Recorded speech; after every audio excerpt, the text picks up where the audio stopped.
warahmatullahi wabarakatuh. Bagaimana kabarnya hari ini anak-anak?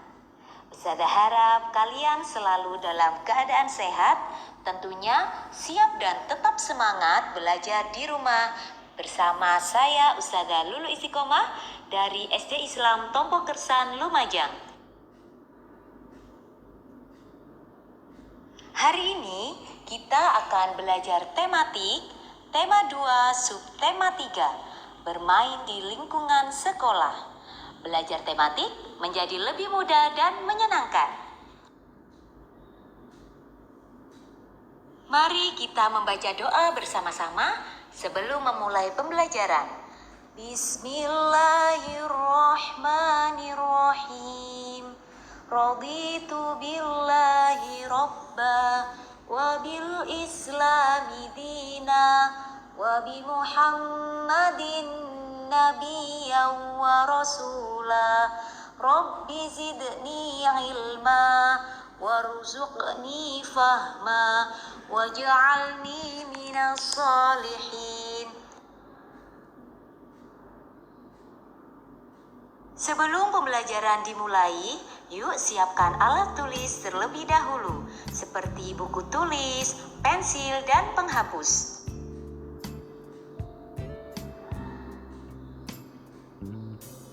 Anak-anakku, materi yang akan kita pelajari hari ini adalah: pertama, mencari informasi melalui teks atau pengamatan gambar. Yang kedua, menyelesaikan soal berkaitan dengan pembagian. Yang ketiga, menggambar imajinatif. Yang keempat, menyebutkan tata tertib di sekolah. Perhatikan gambar berikut ini. Anak-anak, kita dapat memperoleh informasi dari sebuah gambar. Ketika mengamati gambar, kita dapat menggali informasi dengan cara membuat pertanyaan. Kalian dapat membuat pertanyaan sesuai dengan informasi yang ingin kalian peroleh. Nah, sekarang coba perhatikan, kira-kira cerita apa yang cocok untuk gambar di atas? Coba kalian buat 5 pertanyaan tentang gambar di atas.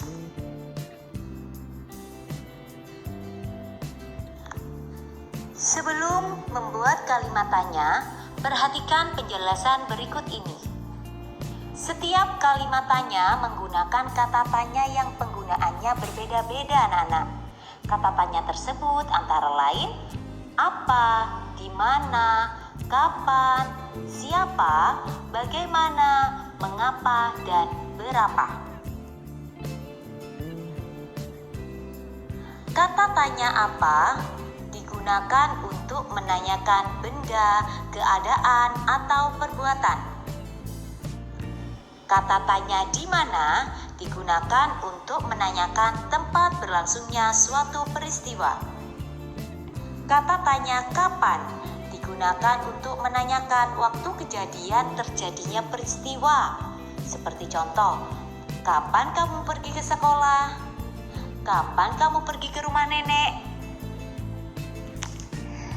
Sedangkan kata tanya siapa digunakan untuk menanyakan orang atau pelaku.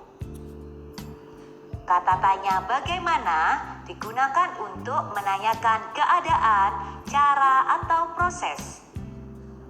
Sedangkan kata tanya mengapa digunakan untuk menanyakan sebab atau alasan sebuah peristiwa.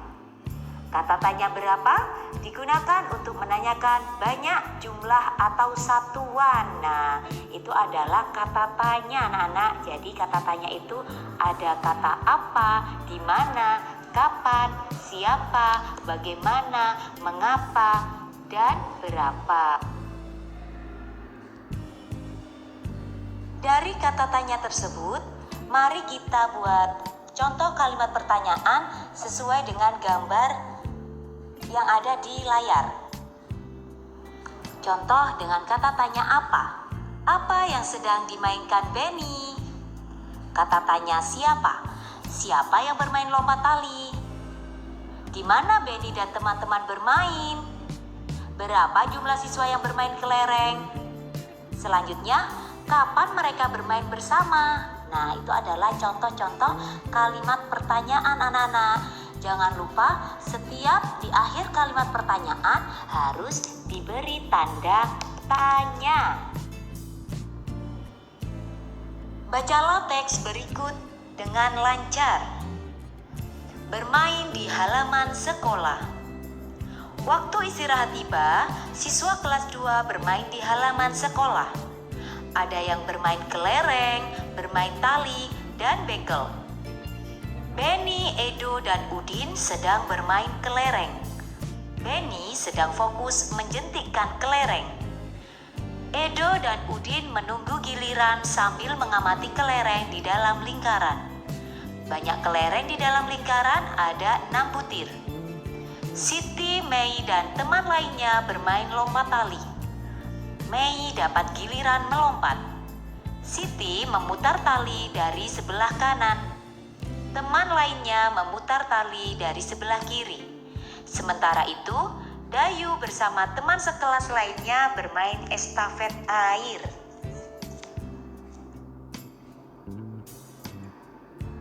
Coba kamu buat pertanyaan tentang teks bacaan tersebut. Bagaimana hasil terkaan kalian? Apakah sesuai dengan apa yang kalian baca? Jawablah pertanyaan berikut sesuai dengan isi teks bacaan bermain di halaman sekolah. Apa yang sedang dilakukan Benny, Edo, dan Udin? Coba cari jawaban dari teks tersebut atau pertanyaan tersebut. Apa yang sedang dilakukan Benny, Edo, dan Udin? Ya, Benny, Edo, dan Udin sedang bermain kelereng. Pertanyaan selanjutnya, siapa yang memutar tali sebelah kanan? Iya, Siti yang memutar tali sebelah kanan. Pertanyaan selanjutnya, apa yang sedang dilakukan Dayu? Ya, Dayu bersama teman sekelas lainnya bermain estafet air.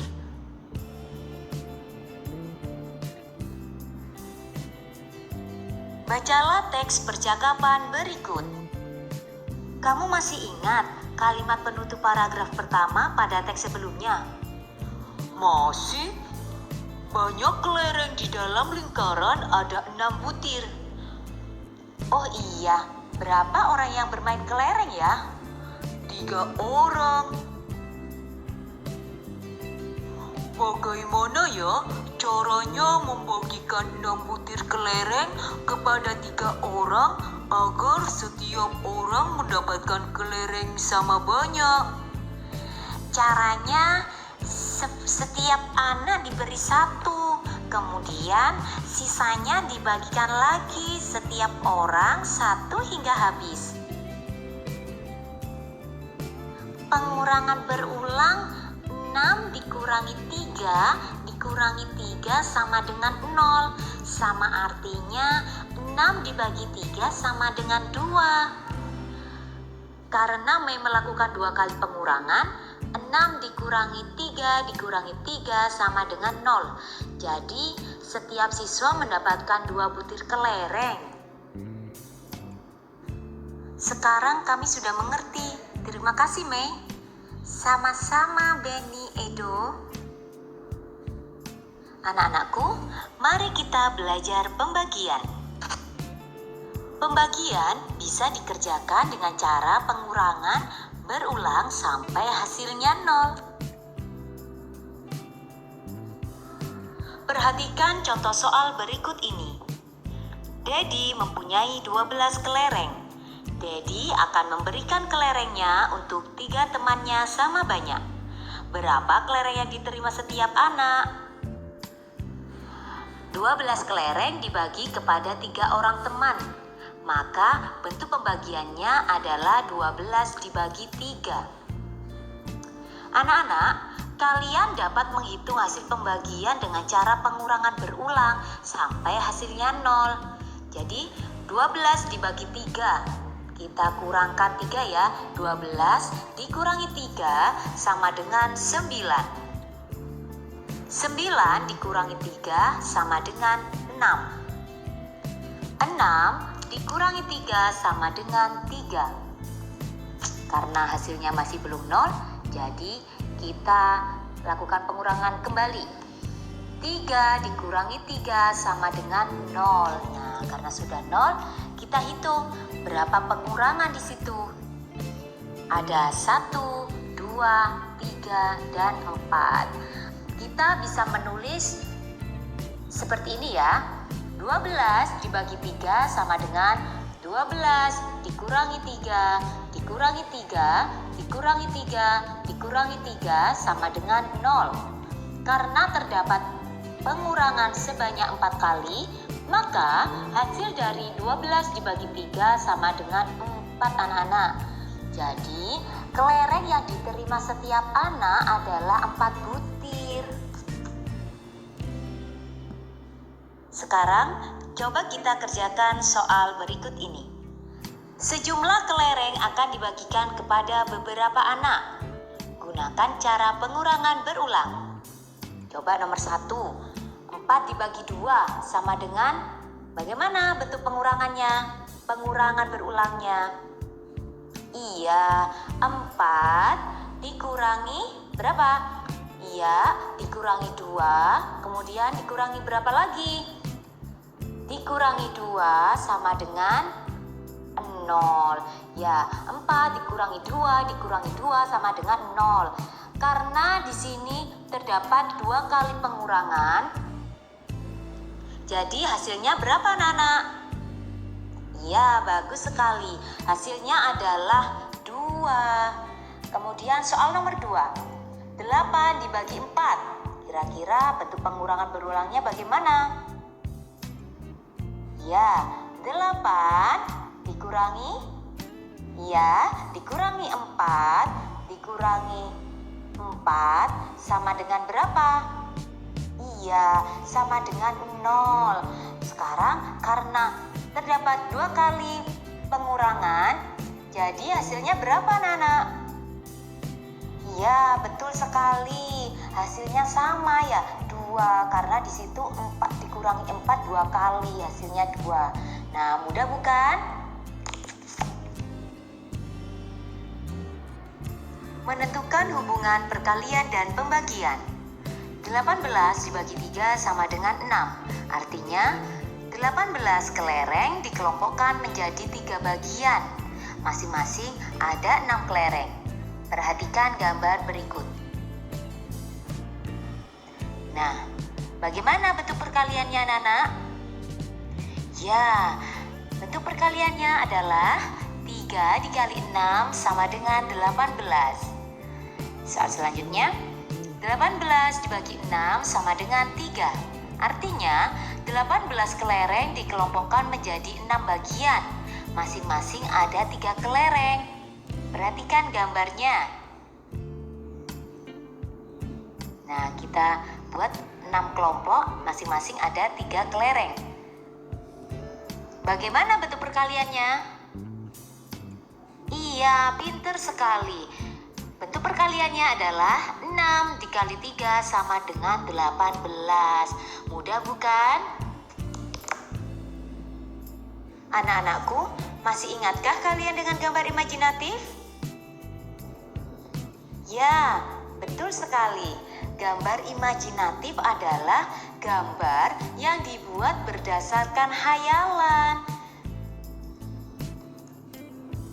Kemudian, apa saja alat dan bahan yang dapat digunakan untuk menggambar imajinatif? Siapa yang masih ingat? Ya, ada buku gambar, ada pensil, ada penghapus, ada pensil warna, kemudian ada penggaris ya. Nah, itu adalah alat-alat yang digunakan untuk menggambar imajinatif. Penggunaan alat dan bahan menggambar imajinatif. Yang pertama adalah buku gambar. Kegunaannya adalah tempat untuk membuat gambar imajinatif. Yang kedua adalah pensil, yaitu alat yang digunakan untuk membuat pola gambar imajinatif. Jadi di sini Ketika kalian membuat pola harus menggunakan pensil ya, karena jika menggunakan ballpoint atau spidol akan susah anak-anak? Susah dihapus ya. Yang ketiga adalah pensil warna. Digunakan untuk mewarnai gambar imajinatif. Pensil warna di sini juga termasuk krayon, spidol, dan cat air. Kemudian yang keempat adalah penggaris. Penggaris digunakan untuk menggaris pinggir buku gambar dan digunakan untuk membuat pola jika dibutuhkan garis lurus. Yang kelima adalah penghapus. Menghapus digunakan untuk menghapus pola yang salah. Perhatikan percakapan berikut ini. Udin, kamu terlihat kurang rapi dengan baju keluar. Biarkan saja. Itu kan tata tertib di sekolah kita yang tidak boleh dilanggar. Hah, aku lupa. Selain itu, apa saja tata tertib di sekolah kita? Selain tata tertib berpakaian di sekolah, kita harus memakai kaos kaki warna putih, sepatu hitam, perempuan menggunakan rok panjang dan berjilbab. Rambut anak laki-laki tidak boleh melebihi daun telinga. Tata tertib merupakan peraturan yang harus dilaksanakan dan ditaati. Di sekolah juga terdapat tata tertib. Mematuhi tata tertib membuat hidup menjadi lebih disiplin, nyaman, dan teratur. Contoh tata tertib di sekolah antara lain, datang tepat waktu. Kemudian, menggunakan seragam sesuai jadwal. Kemudian, mendengarkan guru saat menerangkan. Lalu, menjaga kebersihan sekolah anak-anak. Jadi, menjaga kebersihan sekolah ini bisa dengan cara apa? Tidak membuang sampah sembarangan dan melakukan piket kelas sesuai dengan jadwal. Nah, anak-anak, itu tadi adalah contoh tata tertib yang terdapat di sekolah.